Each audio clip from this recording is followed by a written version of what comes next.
And this is chapter 6 into action. And I love this part of the big book. This is page 82. The alcoholic is like a tornado roaring his way through the lives of others. Hearts are broken. Sweet relationships are dead.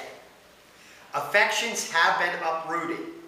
Selfish and inconsiderate habits have kept his home in turmoil.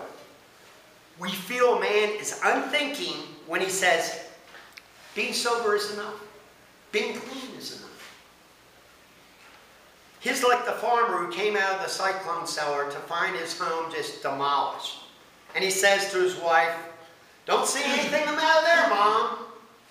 Ain't it great that the wind stopped blowing?" There is a long period of reconstruction ahead. We must take the lead. A remorseful mumbling that we are sorry won't fill the bill at all. We ought to sit down with the family and frankly analyze the past as we see it today. Be very careful not to criticize them. Their defects, your family defects, may be glaring, but the chances are that was probably your own actions are responsible for it. So we clean house with the family, asking each morning in meditation that our Creator show us the way of patience, tolerance, kindness, and love. I love this. I mean, that's the way I was, because a tornado, I've been in 2 tornadoes in Oklahoma. It is so central, and the power is so central. It's like back in my early days when I was trying to get the drug, and in my later days, getting the drink, right? Because that's all I cared about. That was my mind, is keep getting the shit to keep me fucked up. Because I can't handle life on life's term. So that was my motive. And I didn't care who was in my way. I was going to bully them and get to it. Now I'm going to relate 3 different stories with my family. My first wife, who's the mother of my 2 kids, I only have 2 kids. She, on the weekends, I would just get freaking wasted. Where I'd black out. Because, you know what?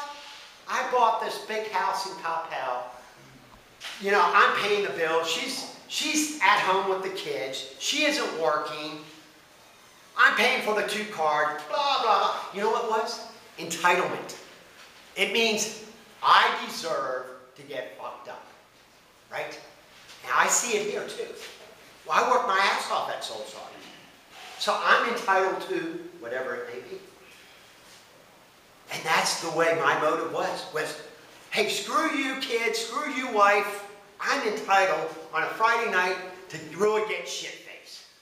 Right? And the weekend is mine, and I'm just going to get hammered and block everything out. And I would drink until I was numb. Before that, in my college days and high school days, it was drugs. So it doesn't matter if it's drugs, pills, alcohol, it's the same disease here. All right? I'll never forget, and this wasn't once, this was many times. My wife would be sitting there in the family room crying. Crying. She's crying. Did I give a fuck? You know what that made me do? Made me drink more, because I didn't want to see reality. I wanted to block that shit off. And there's many times where she went to bed crying and going, what the hell did I get myself into? And she stayed with me 15, 16 years. And she's a saint in my book. A saint. Then, when my kids got older, you know, we used to take them to Chuck E. Cheese for the birthday. The kids had 2 birthday parties. Parties with their classmates or their friends, and then a party with my wife and I. And so when the kids were young, they didn't want to go to Chuck E. Cheese and all that. And I'll never forget, I go, you know, I'm always convinced them, hey, this Chuck E. Cheese thing is for like 3 and 4-year-olds, you know. And why don't we go to like a really nice restaurant? Why did I say that? Because I knew I could get alcohol. So my daughter's favorite place, and it isn't there anymore, is right there on Restaurant Row on 35. In fact, it ain't Restaurant Row there anymore. What is that? Royal Wayne and 35. They used to have all those restaurants. It was San Francisco Steakhouse, where they had the girl swinging. Harry Hines at 35. And so what would I do? I just get hammered. But my son's favorite place was Dave & Buster's. And they had a bar every fucking winter, right? So here I take their birthday and make it my drunkenness. I didn't give a shit about their birthday. I just wanted to get drunk. That's the reality of it. That was me. That was me. Then later on in life, my daughter and my son were living with me. Oh, 2 stories. I didn't even write this story down. Some of you guys heard the story. I come in, my weekend started, I started really drinking heavily. My weekend started Thursday night and would go till Sunday night, and then I would just kind of drag on to Monday, Tuesday, Wednesday. And then Thursday, I knew Thursday night, and then Friday I could kind of limp around work. So one Thursday night, every Thursday night, I would be out partying at the bars till 2 o'clock.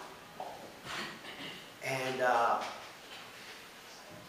after I got my DWI, I just pay a taxi to haul my ass around to the different bars. I came in around 2:30 to 3 o'clock. And I turn up the stereo. Eric Clapton, Layla, woo, And I go, woo! And my son, who's in high school, senior in high school, says, he's upstairs, I'm downstairs, he goes, Dad, shut your fucking pie hole. I'll never forget that. Shut your fucking pie hole. And I go to bed, and that morning I'm going, what the hell? And who was the parent and who was the child in that situation? Right? Who was the parent, who was the child in that situation? Then the last story I have about me is, my daughter and my son were there, and it was a Friday night. And I had, worked my ass off, and my daughter, we used to play video games and board games, like Monopoly and shit like that, or Risk. I'll never forget my daughter saying, Dad, stay home tonight. Stay home tonight. Let's play games. Let's play video games or board games. What do you think I did? I had a taxi waiting for me to come in 15 minutes. And so I'm telling my daughter, I don't feel like that. And then when I knew the taxi was there, I ran out. We got in the taxi and got the hell out of there. But those are the things we do. And this disease of alcoholism, drug addiction, pills, it hurts the ones that we love the most.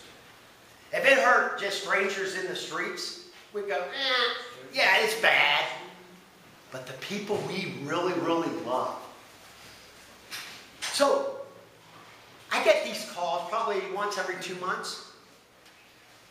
I get a call from a parent who says, do you know where Johnny is? And we don't have bars. I don't chain you guys up to Souls Harbor. You can leave whenever you want, right? You can just leave whenever you want. But when we're drinking and drugging, do we think anything about our parents? When we spin off and go on our drunken or drug-infested parties, some last 2 days, some last for 2 weeks, some 2 months, some 2 years. Do we care? No, we're like that tornado. We are so self-centered that we don't give a shit. Who's ever between us and the drinking, it could be the one who brought us into this world. And typically mothers they have unconditional love for you. Almost unconditional. And what do? We shit on their face because of this disease. And you know what? That was me. That was me. That was me. And so, when I think it's time for a drink, I think of those thoughts. Think of the people I love and think of all the relationships I destroyed. We had a guy in here, 28 years old, this about a year and a half ago. And he was here not even a month. Young guy, 28. I mean, shit, he's living another 50, 60 years. And you can tell guys that don't want to be here, right? Guys that really don't want to be here. They're like, they feel like they're in a jail or prison or something, right? And that's the way this guy was. He's like, and so here he had spent like 3 weekends, clean, sober. And he said, hey, Brent, I'm feeling sick Monday morning. You know, I go do the job roster. I said, okay, take the bus to Parkland. Well, he comes back 6:30, 7 o'clock at night after dinner. And his fucking eyes are like this, you know, saucer eyes. And, you know, the thing is like this one guy says, we're professionals. We probably have 1,000 years of professional drugging, drinking, pill popping. So if you think you can bullshit these guys here, you're in a different story. And the great thing about Souls Harbor, first 3 years ago, guys would tell me. Or better yet, they'll call Rick and say, Rick, you need to UA this guy. Or you need to do a drug test on this guy. And then Rick will tell me the next morning and say, hey, Brent, this guy passed, or failed. Failed or passed. So anyway, this guy failed the UA. He said he was clean. He was high on cocaine, crack, probably. And so I said, hey, you know the deal. It's 60 days restriction. You know, you don't leave this place, blah, blah, blah. And he said, okay, I'll do it. But 9 o'clock, he said, no. Fuck it, I'm leaving. And he left. Left through that door right there. 28 years old. Next morning, dead. OD. OD. That night, his mom calls. He said, where's Julian? Where's Julian? Where's Julian? And you know what? In our sick minds, we have this thought process. We're not affecting anybody but ourselves. Right? We aren't hurting anybody but ourselves. And that's the biggest crock of shit. And I don't care, guys, that have burned 1,000 bridges out there. There are people that you've touched that still love you, still care about you. They think they're pissed off at you. They're maybe pissed off at your actions, but they aren't pissed off at you. They love you as a person. So that is the topic, is that. And I had to do that 2 other times. I went to a guy, this guy was a really nice guy. He was like late 30s, early 40s. Just had a great personality. He's like the party boy. That's where I was. I was a party boy. Hey, we're gonna have fun tonight, you know. I mean, I did sit at home and drank, but most of the time I like to be out in bars and shit. But that's the way this guy was. So this was back in May, June time frame, and the Dallas Mavericks won the NBA championship, right? And I remember, it doesn't matter what the hell the excuse is, but if sports on, I was always getting fucked up, right? So he got fucked up. He's at his friend's house, drove his car, boom, hit a utility pole, wrapped the car around it, dead instantly. I went to his funeral. I was amazed. There was probably 150, 200 people at that funeral. But right there in the front row was his mom, who's probably in her 70s, her dad, his brothers and sisters, and the grief and the worry, and I'll never forget the mom just shaking and the white face. All right? But do we think about those people when we're drinking? No! All we care about is getting fucked up the next time.